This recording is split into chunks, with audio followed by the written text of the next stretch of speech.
Hi there, welcome to Commodities Corner. Let's focus on Imperial Oil, the Exxon subsidiary, massive oil sands operations in Canada. Just posted its latest quarterly results.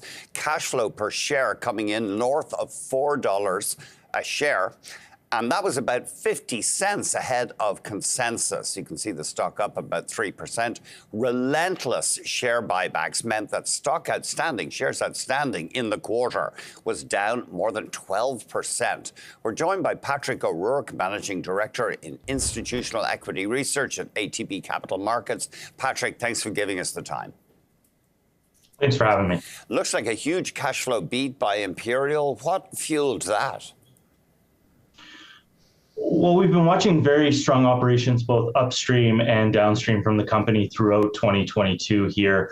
The primary driver in our model of the outperformance here in the fourth quarter, though, comes from the downstream operations, and in particular, very strong yield on the diesel and distillate and jet yield, which increased to 37% of their product stream from 35.5% last quarter.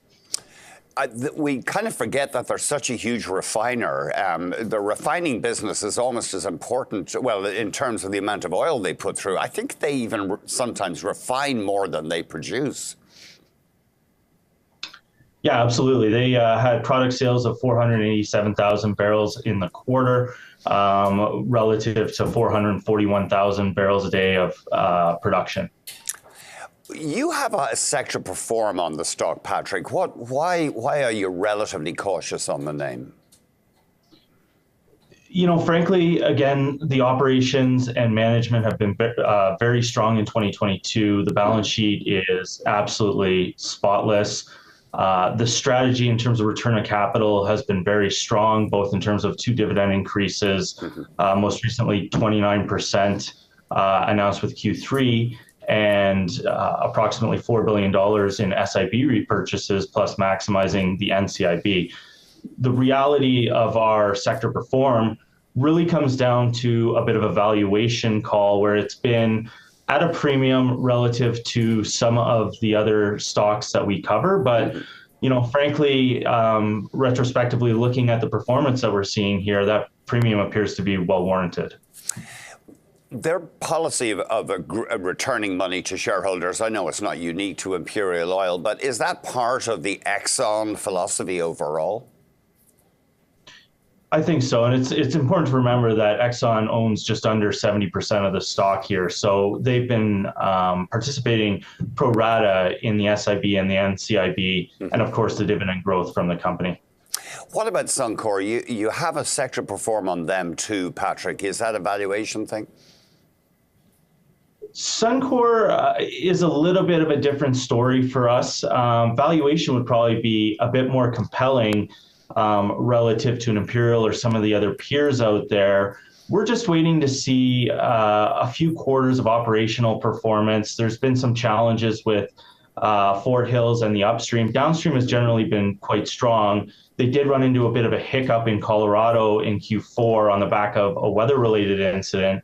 But we're watching that. There's obviously activist investor involved in the name, and there's a few unknowns that we're sort of waiting to unpack. Give us, you have a buy on Meg Energy. Tell us another player in oil sands, albeit a smaller one. What is your bullish thesis there on Meg? You know, we've been a big fan of Meg's operations here. And in fact, looking at the public data, Q4 production looks like it was outstanding for the company, well in excess of 100,000 barrels a day of bitumen production.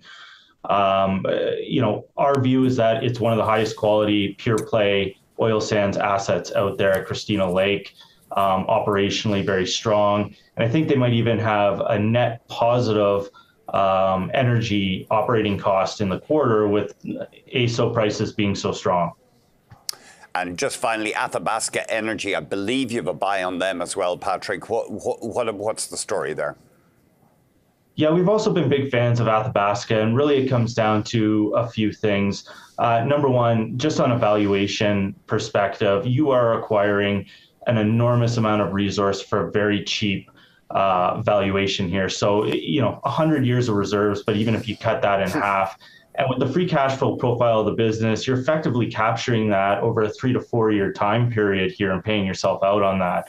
So we like it. We've liked big, consistent resource. We think it plays into a longer term thesis where in the medium term, oil is going to be undersupplied, and these consistent reservoirs are going to re-rate.